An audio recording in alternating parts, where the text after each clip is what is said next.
Okay, people.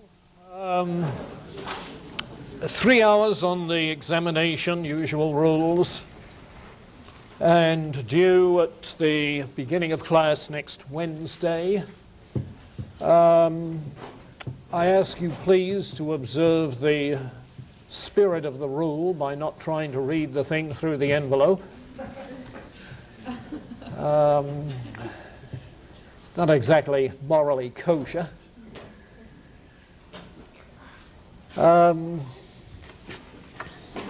And today should be our last day on this European tradition, 19th, 20th century European. And of course the examination covers through Sartre. Optional discussion, Monday, 7 o'clock. Is that good? As good as any time is good? If it's impossible for you, then stop by the office Tuesday, 10:30, thereabouts in the morning. I'll probably be in the office most of the morning on Tuesday. Okay.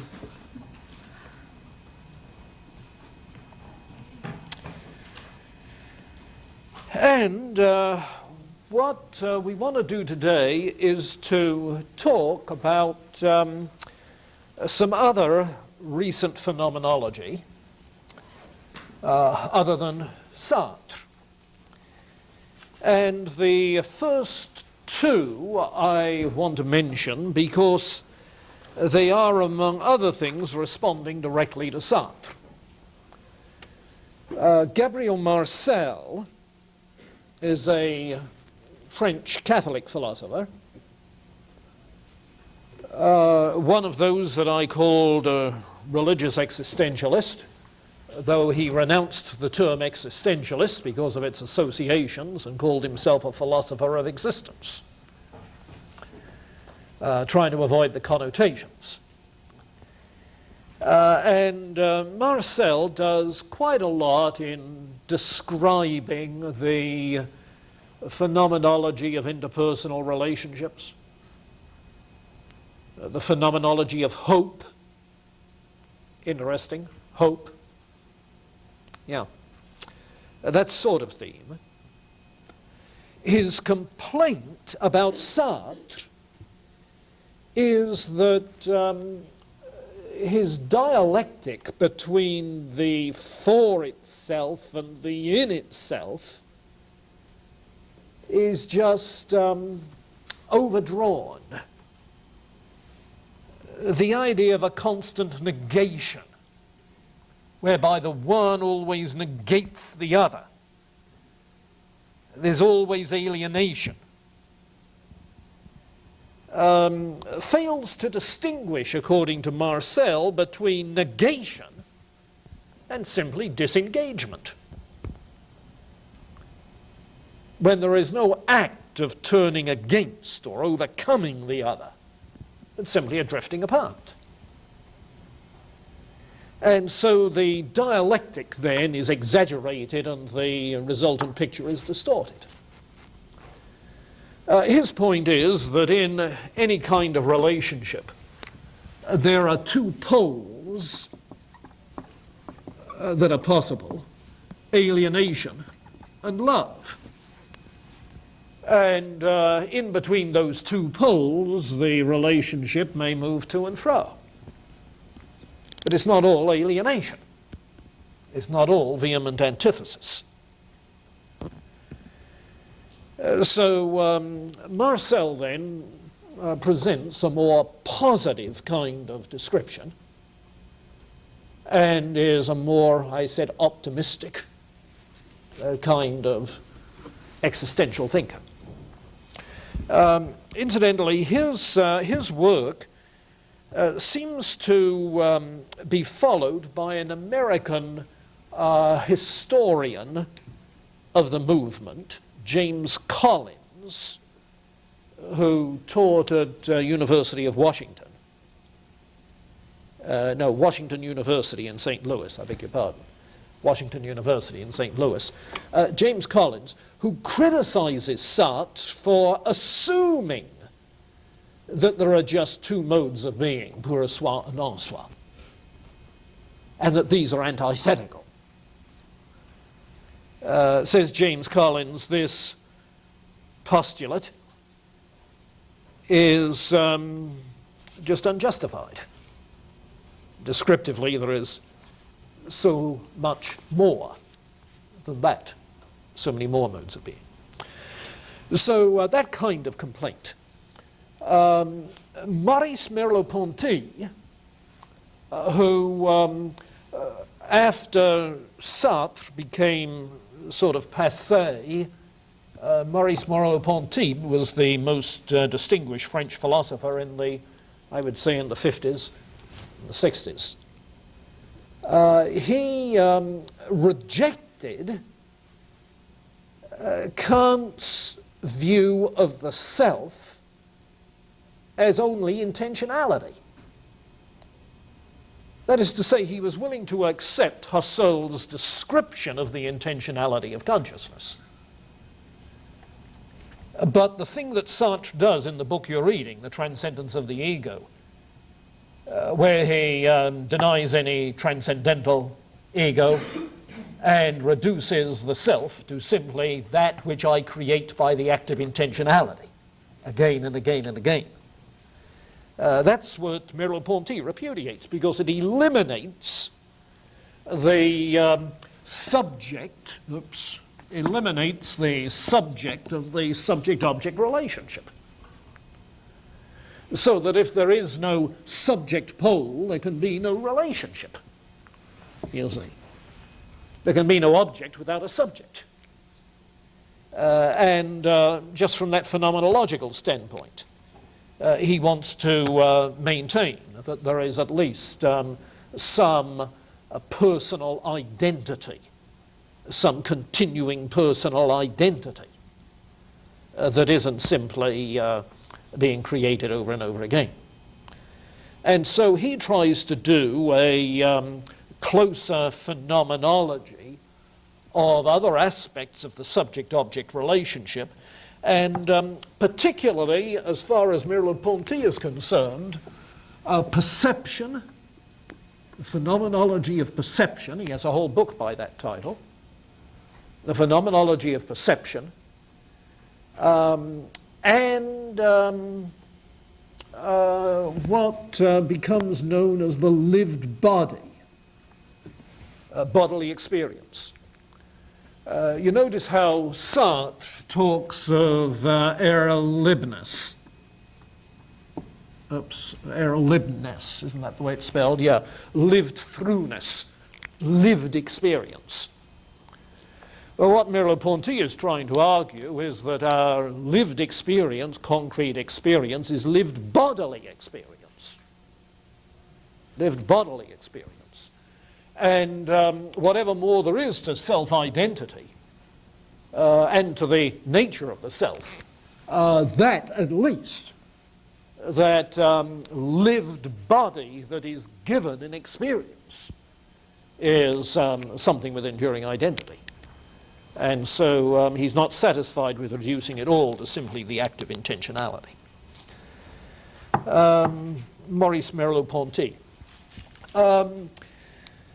Following Merleau-Ponty, the leading figure in French thought, Paul Ricoeur, in the 70s, and I suspect on into the 80s. He's still alive. Retired, I suspect he's about 80 by now, Paul Ricoeur. I think I mentioned him before, did I? French Protestant, Reformed tradition. He has been very interested in a phenomenological hermeneutic. That is to say, interested not just in a philosophy of existence. No, he's gone beyond the existential concerns. He's not an existentialist. His is more of a general phenomenology. But he's interested, therefore, in a hermeneutic, in the interpretation of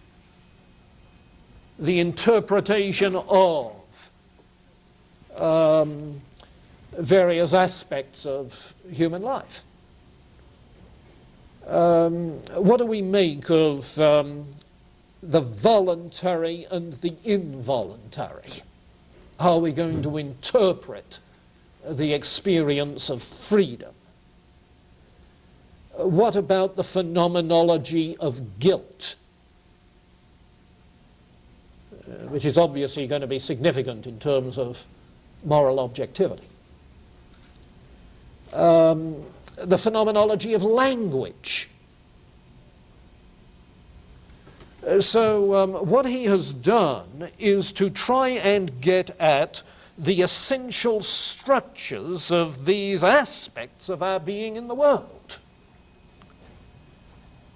Our language, our sense of being free, our sense of guilt, of finitude, so forth. And has done some sterling work in those regards that have involved him in critique, for instance, of Freud on guilt, of the structuralists like de Saussure on language as simply artificial structure superimposed, Paul Ricoeur. And then I note Paul Tillich, not in any sequence with the three previous ones. Paul Tillich, Protestant theologian, whose approach to theology has really involved a phenomenological method. He has a book, for instance, a little book called The Dynamics of Faith. The Dynamics of Faith, which is a phenomenology of faith, which he calls an ultimate concern.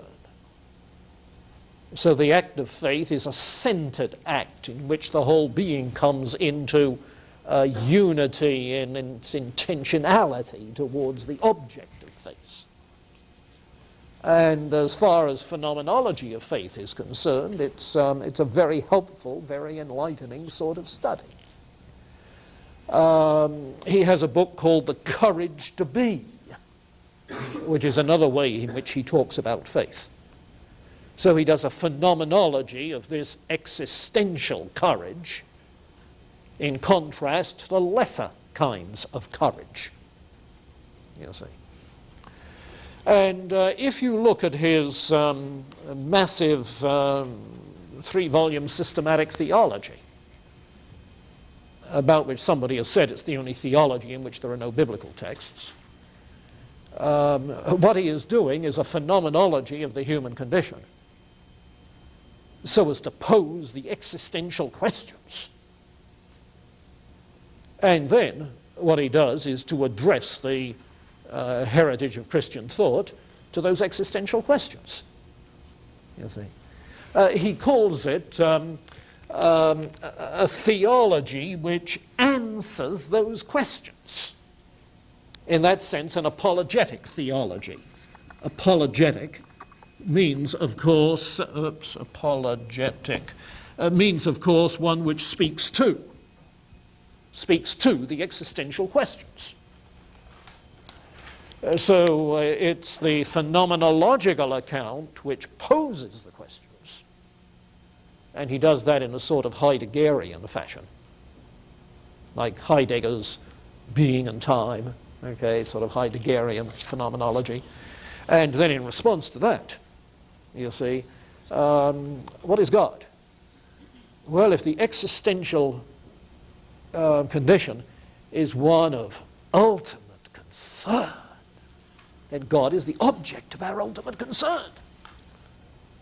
Phenomenologically, we see the intentionality in ultimate concern. Well, what is the object then for which we're leaning? Well, that's what we call God, you see. So in effect, his is An argument from religious experience. Religious experience, described phenomenologically, points to God. Yes. So a phenomenology of religious consciousness in that sense.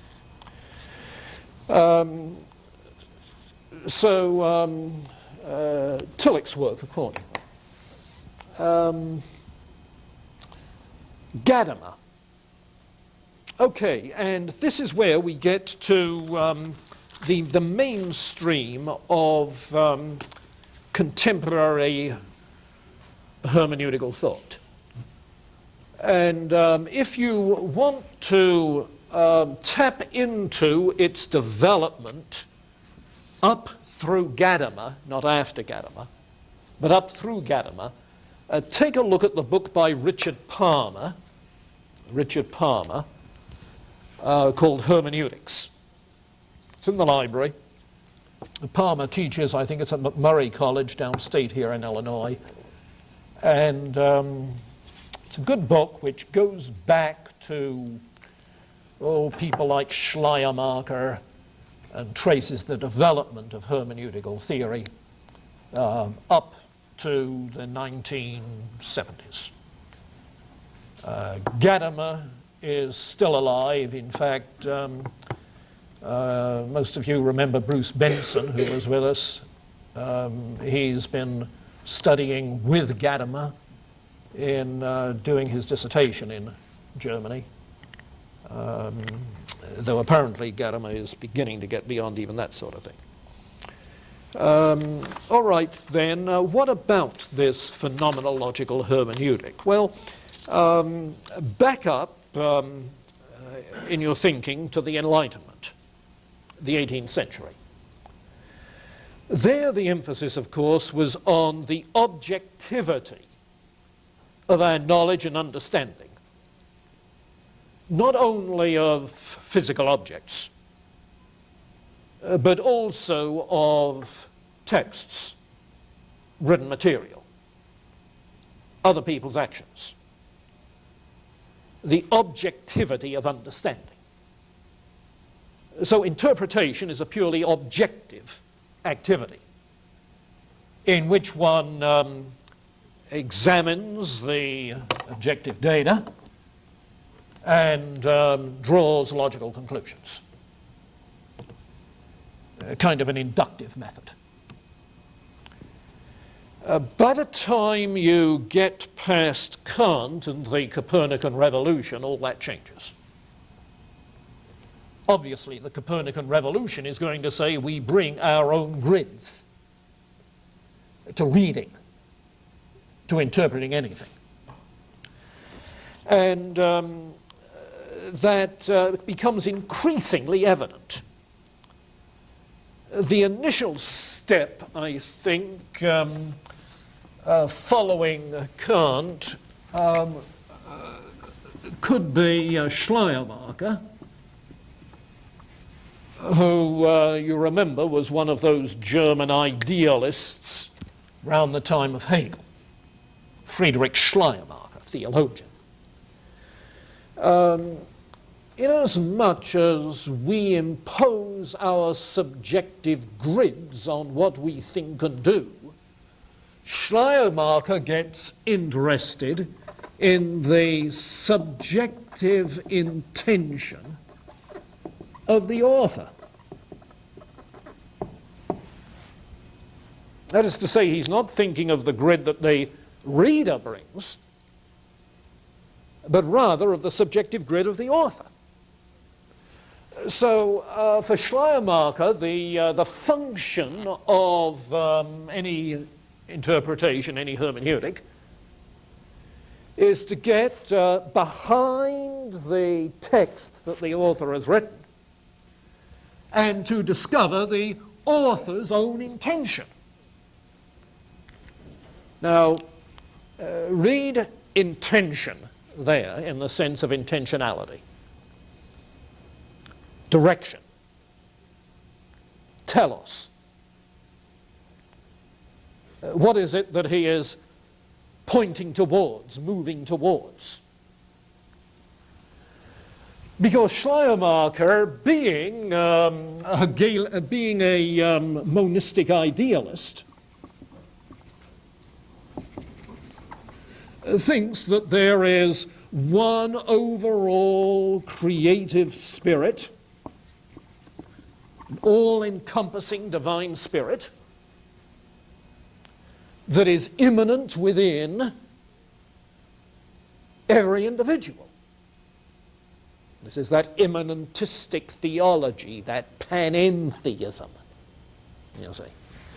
And so this creative divine spirit that runs through all things, like Hegel's absolute, you see, is what is manifest in the author's intention,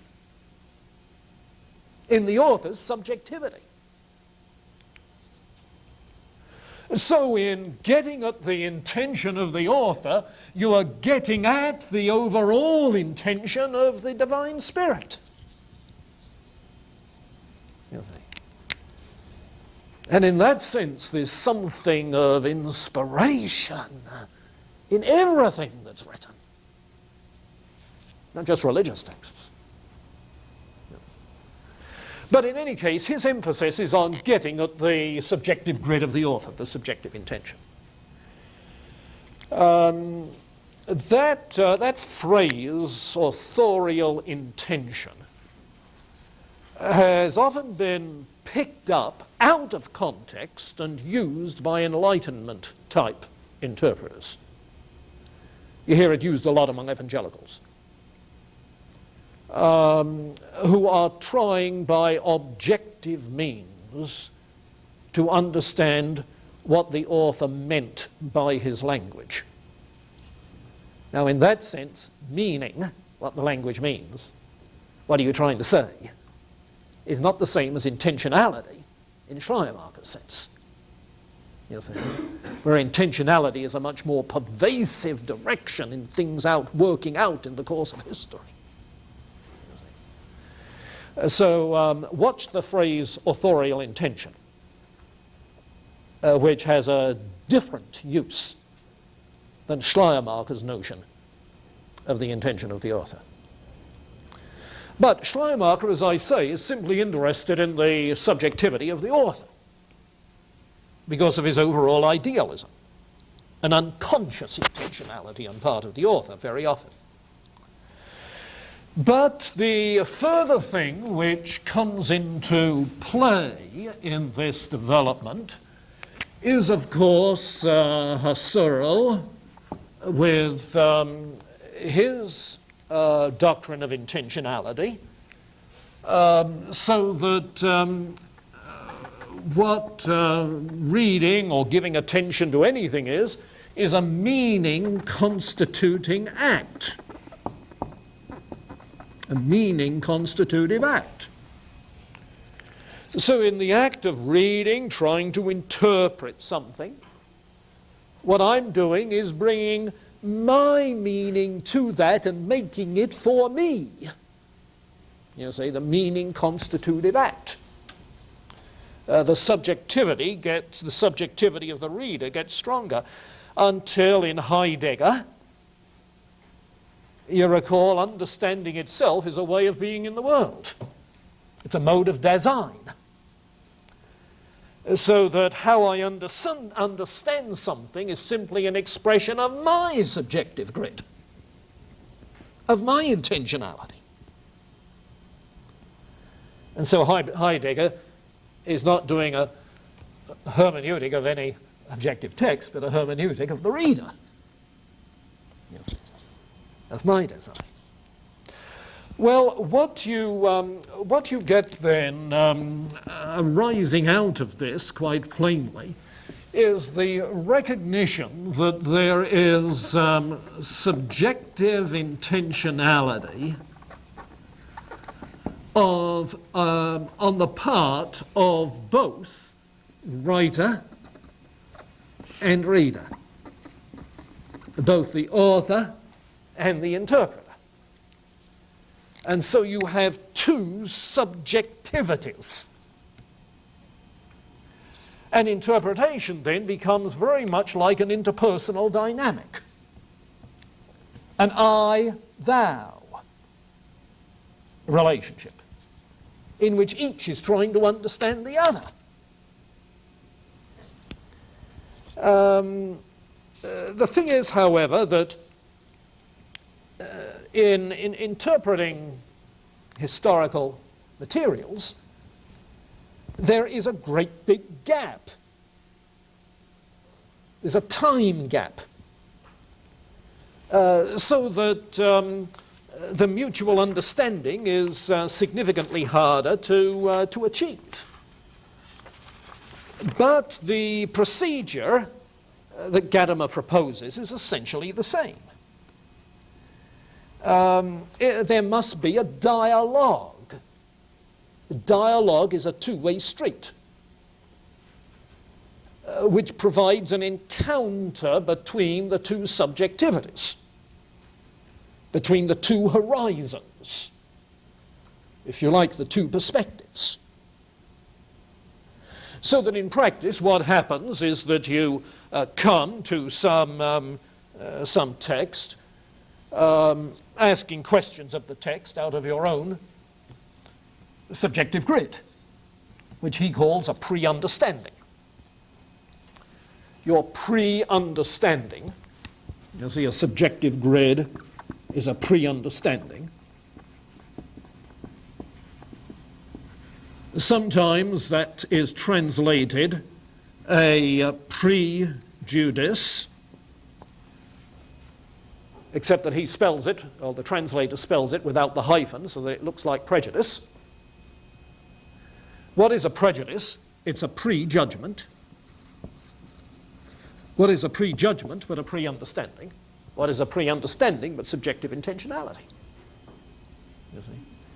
So you bring your prejudgment, your pre-perception of what is being said to the text, and in dialogue with the text, that is to say, with the author, in dialogue with the text, you find that your questions become reshaped, recast. Your understanding gets modified. And as the dialogue continues, so the two horizons begin to come closer, the one to the other. Questioning the text answering and changing the questions, and I come again, and it answers again, as it were. And as you live with the text, interacting with the text, so the historical gap is narrowed and the two horizons begin to merge. Now, you'll notice that that's essentially the way it is with interpersonal relationships. You see, if you're not sure, if you understand what somebody is thinking or where they're coming from, you pose a question, is this what you're saying? And in the light of the response, you say, well, do you mean this? And then as the dialogue continues, oh, I see, so you mean this? Well, not quite, but you see, and on it goes, and the horizons begin to meet. Now, what makes this possible is that the two subjectivities share a common history, a common cultural tradition, that is carried by a common language. And so it is by means of that historical connection, the cultural connection, the linguistic connection, that the dialogue is possible. And we get what he calls effective history. Effective history. But what is basically going on is that the reader, in trying to understand, the interpreter in trying to understand, is trying to make the text he's trying to understand for me. You see. So you have that for me approach to the text that already is in itself you see. You're trying to understand it. Now, you might say, well, that Sartrean language with its Kantian basis of the thing for me and the thing in itself is simply a guise for another representational theory of knowledge, you see. To which not so. Not so, because in this phenomenological tradition, the intentionality gives you the existence of the object, makes it present to you. The question is, what is it saying? What does it mean? So this phenomenology is more of a kind of critical realism, not a naive realism, but not an anti-realism. Critical realism, with its claim that we know that an object exists, but what it is, we have to be subject to correction. You see. There is no infallible interpreter, if you like. So the representational thing is not really correct. However, as subsequent hermeneutical theory develops after Gadamer, then the problem begins to develop. Because people like Jacques Derrida, let's see, let's get his name down on the list.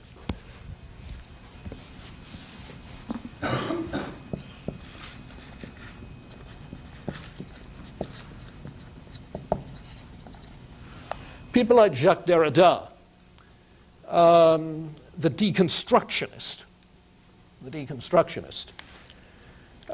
seems to be an anti-realist,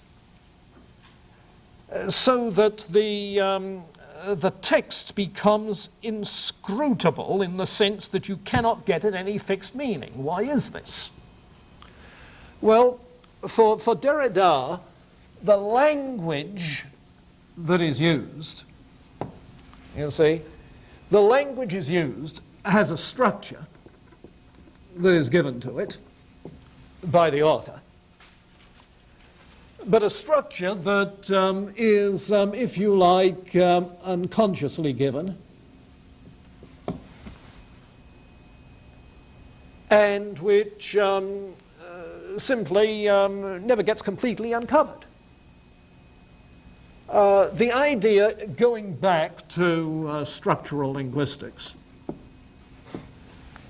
is that that language is an artificial structure that is imposed on things, you see. And what the deconstructionist is doing is trying to take apart the structure and show it doesn't work, whatever interpretation you give. What is supposed to refer to something just doesn't seem to refer consistently. So that any interpretation, any construction that you put upon it seems to fail. Your interpretation is as much an artificial superimposition as is the language that the writer himself has used, is an artificial imposition. And therefore it's impossible to understand what is happening. The dialogue is useful, but what precisely the reference of the language is, that cannot be understood by rational means. So in that sense, Derrida is an anti-realist about interpretation, and maintains in effect that a plurality of interpretations is legitimate, is possible, and so a relativism of the whole plurality. Now, inasmuch as that kind of deconstructionism is applied not only to the reading of a particular text, but also to the understanding of the phenomena of religion, it applies to religious pluralism. And so the kind of relativism of the plurality of religious traditions, such as was discussed in the Religious Pluralism Conference, reflects the same kind of emphasis that we cannot see what all this makes, because the structures we put upon it vary from one subjective grid to another. Now, this European tradition that has developed out of the Kantian Copernican revolution through the notion of intentionality into deconstructionism has been picked up in Anglo-American philosophy, even though it's a European tradition. So that the work of Richard Rorty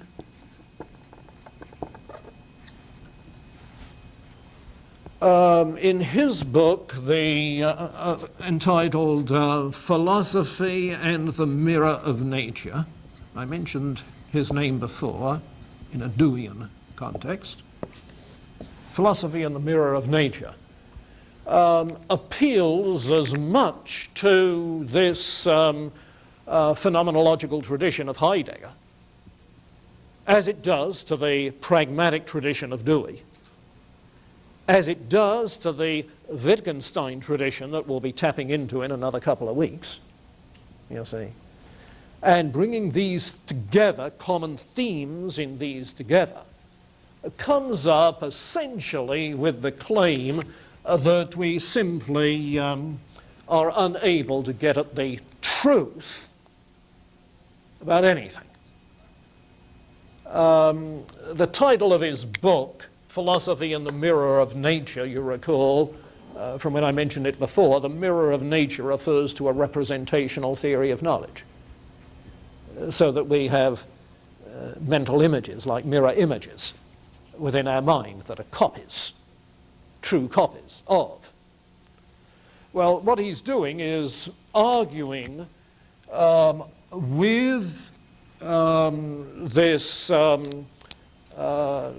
subjectivist tradition coming out of Kant, arguing with the instrumentalist, phenomenalist tradition of people like Dewey. Get it? You see, both of whom are anti-realists. What he's doing is arguing that any such realistic mirror image, representation, is just impossible. And what he does is essentially what skeptics about knowledge have done through history, is to say, if I can't know exactly and with certainty, I'll be a skeptic. You see, a skeptic about that. So he advocates simply engaging in interesting dialogue rather than trying to settle questions. And he moved from teaching philosophy at Princeton to an interdisciplinary humanities program at Virginia. If philosophy is trying to answer questions, then he can be part of that. My point is that my point in saying that he does the old move, saying if I cannot have exact understanding with certainty, I'm a skeptic. He's appealing to an illicit disjunction. That's not an all-inclusive classification of possibilities, you see.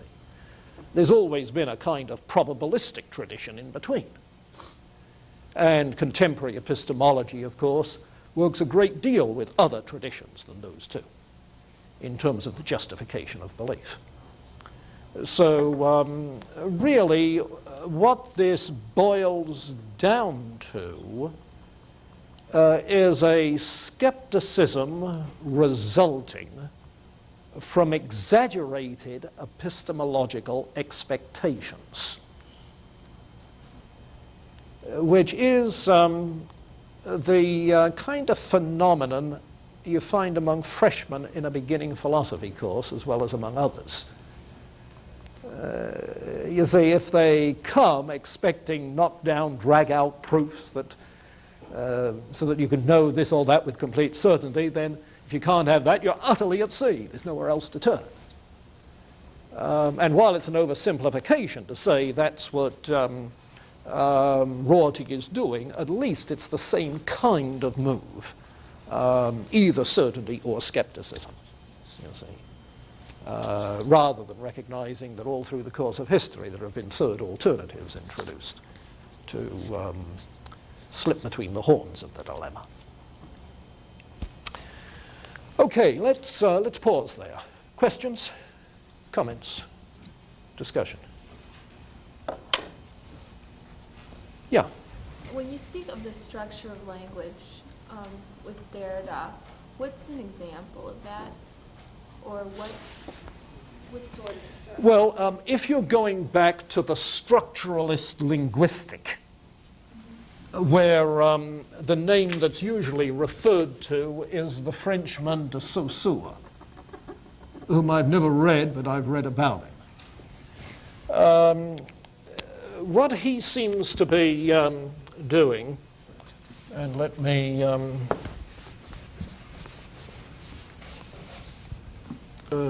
put it this way, what he seems to be doing is taking a position something like what we'll be finding in 19th and 20th century positivism, 20th century particularly, where in their analysis of language they speak of two ingredients in language, one being factual references, and the other being the formal structures of language. Okay, so that formal structures are things like the subject-predicate structure. Okay, formal structures. The rules by which language functions.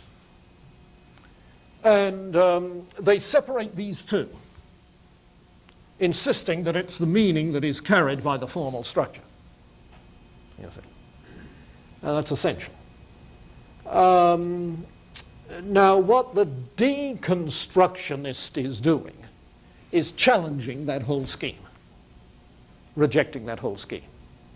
Now, you can see that most clearly if by the structure of language you refer now not to the whole formal structure of a logical language like, I was going to say English, but if you refer rather to the language used in a particular philosophical text, literary text, okay, the way in which the words are put together, that structuring of the story, structuring of the account other than the story, so forth. And the attempt is made to show that when you try to grasp what the structure is, how it is put together, how the parts of the story interrelate, what are they referring to? You see, no interpretation really hangs together and works. Get it? What does it mean for an interpretation to work? Well, to make sense of the parts in a coherent fashion. You see? No interpretation does that. Makes sense of the parts in a coherent fashion. So, deconstruction is named as the antithesis, to be the antithesis of structuralism. Okay. Language simply doesn't work for conveying unequivocal meaning with any certainty and clarity. I'm inclined to say, do you remember the pre-Socratic Gorgias, the sophist? Anybody remember Gorgias? Who said, he said, nothing exists. If anything exists, I couldn't know it. If I knew it, I couldn't talk about it. You see. You find skepticism extended not only to whether something exists, not only to knowing about something, but also skepticism to the viability of any language. You see. Linguistic skepticism. And this is what's involved. Critical realism, is that both on the author's intentionality and on the reader's? Yeah. I realize the term critical realism doesn't have much content at this juncture. It will do in another 10 days. But the nearest anticipation we have of it, I think, is Scottish realism. Back to Thomas Reid, okay, where Reid is a realist about the existence of things. It maintains that we have an immediate awareness of something's existence that is given that becomes self-evident, is given along with certain sensory qualities which are signs that something is there. So you don't have to infer the existence of something. In other words, in the relationship between the mind and its object, what you have is a direct awareness of the existence of the object. And so existence is given directly, you see. But the nature of the object we seem to gain through reflection on those signs, those sensory stimuli, and so forth. Critical realism. Critical about what it is. Now, the term critical realism itself comes from the 1920s, 1930s, when there was an American philosophical movement known as critical realism, which was essentially a continuation of the Scottish realist tradition in those 1920s and 30s. That's what we'll be talking about in a short while. With this linguistic structure problem, how does an author understand what he's read? He doesn't. Same problem. He doesn't. Do you ever discover that a teacher finds something in what you've written that you never thought was there?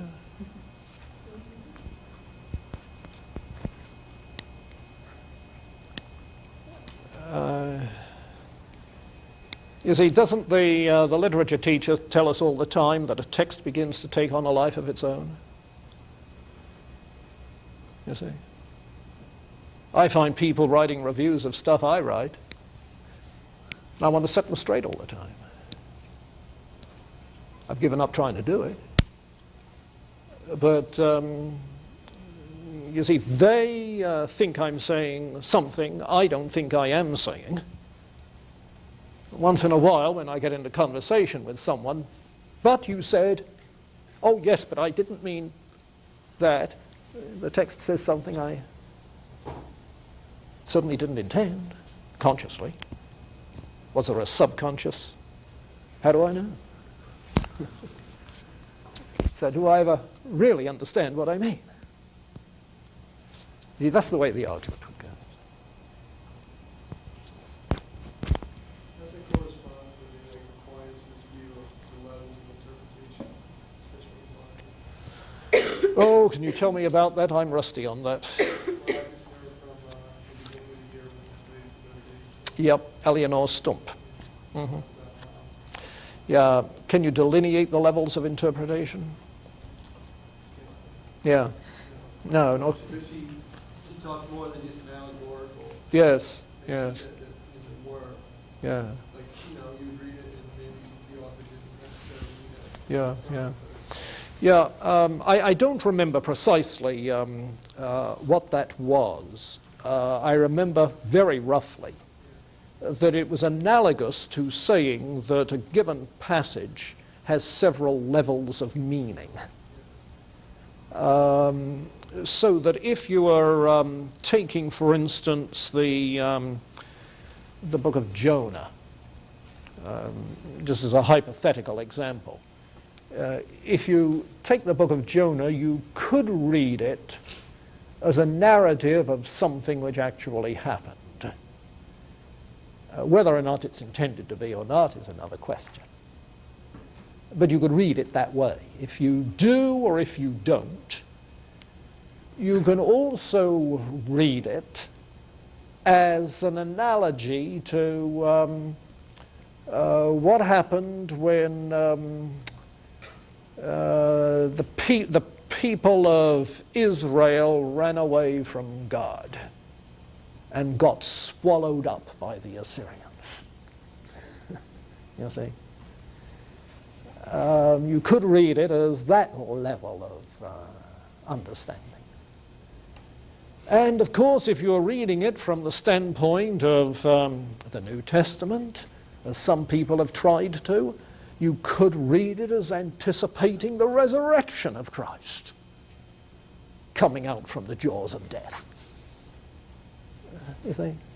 3 levels of meaning. Now, that was the sort of thing, but I don't remember precisely what she meant, so don't read that to her. Didn't she also say that God reveals the meaning he wants to? Yeah, yeah, That needs that particular yeah. meaning. Yeah, and that was, I think, the salient thing that stands out in my memory of what she was doing. You remember she talked of a deistic interpretation. Now, obviously, she didn't literally mean deist. She was just saying that some interpreters act like deists, in that they regard interpretation as an entirely a human, rational, almost mechanical process. Fixed laws in the absence of God, who established the laws and left us to function by the laws. Sort of a deistic view of interpretation. And that Aquinas was, she suggested, more of a theistic kind of interpretation, in the sense that God is active in the interpretive process, in showing, illuminating a meaning which might not be accessible by strict mechanical laws of interpretation. I don't know what to think about that. Yeah. Yeah, or at least it seems to open the way to shifting meanings, or what I sometimes call freshman Bible studies. Let's share what the text means to you. It can mean contradictory things to different people, but we all share our meanings. Well, that's not what she was meaning, I'm sure.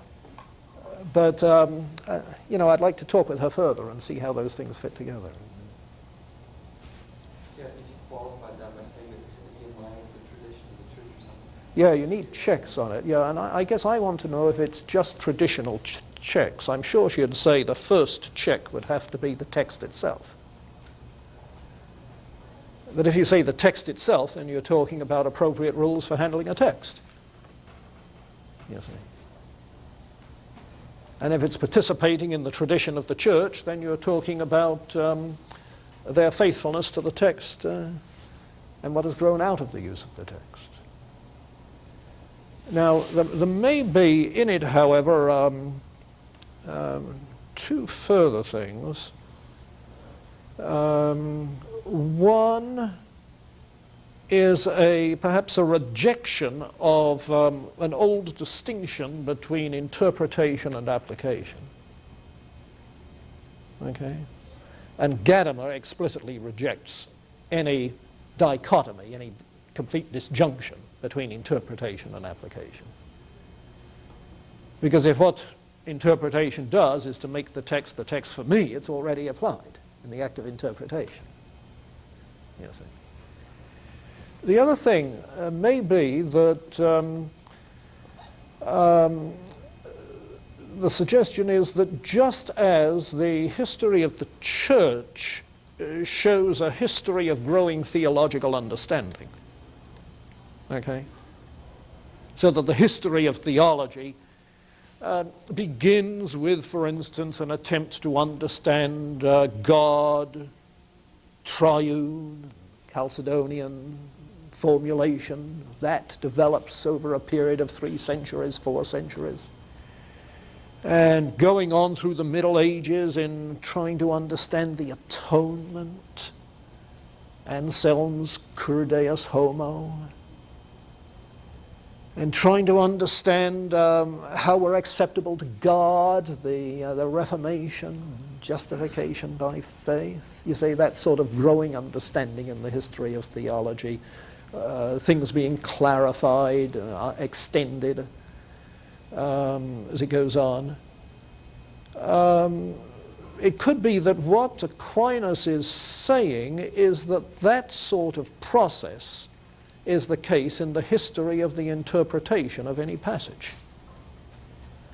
And just as we ascribe the development of Christian theology to the providential activity of God, so perhaps we should ascribe the history of the interpretation of a biblical passage to the providence of God. Over spring break, I was down at a college in Tennessee, and one of the people there gave me a copy of his doctoral dissertation, which was concerned with the interpretation of a certain passage in one of the Gospels that was crucial to a certain theological issue in illustrating the history of interpretation methods. Get it? Now, a large part of the thesis was simply a history of the interpretation of this passage in the Gospels. You see? And by looking at the history, the historical development of the interpretation of this one brief passage in the Gospels, he was able to crack open the history of interpretation and the way it varied. You see? Now, all right, is that what's meant by different levels of meaning that open up? Now, that would be my guess, that that's the direction. But it raised so many issues that we just weren't able to get into in that one session. Troy. I'm still wondering how, it seems to me that there are 3 parties, and that there's the author, the work, and subject and reading. I'm wondering how Gadamer deals with this, because he has this background in historical data. It seems like there's more than historical data. There's also the gap of the language and structure. Yes, yes. What he does is to lay emphasis on the language bridge, which is part of the culture bridge. Now, if you're talking about 2 different cultures, then the bridge is a narrower one, but it's still there, a cross-cultural bridge of some sort by virtue of commonalities. There's always a human bridge. But plainly, it's much easier to understand things in your own linguistic and cultural tradition than another. Now, his appeal then is to language.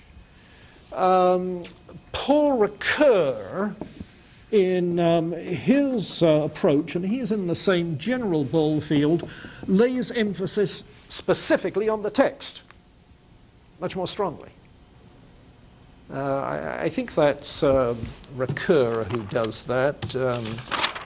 Let me check my note a little bit. Somewhere, where did it go? Well, in any case.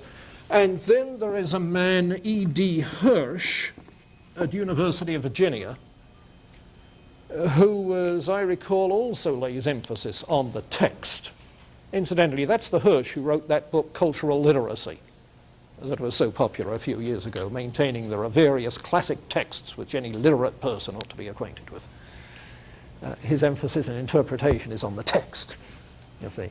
So in that sense, the point of connection is the text. So if you like, the subject and the object, the author, if you like, meet in the text. That's what they're talking about. You see. Now that seems obvious in a way. But I think it's fair to say that Gadamer has a little more emphasis on intention than Ricoeur and Hirsch, who are more text-oriented. Therefore, with a little more objective check on interpretation.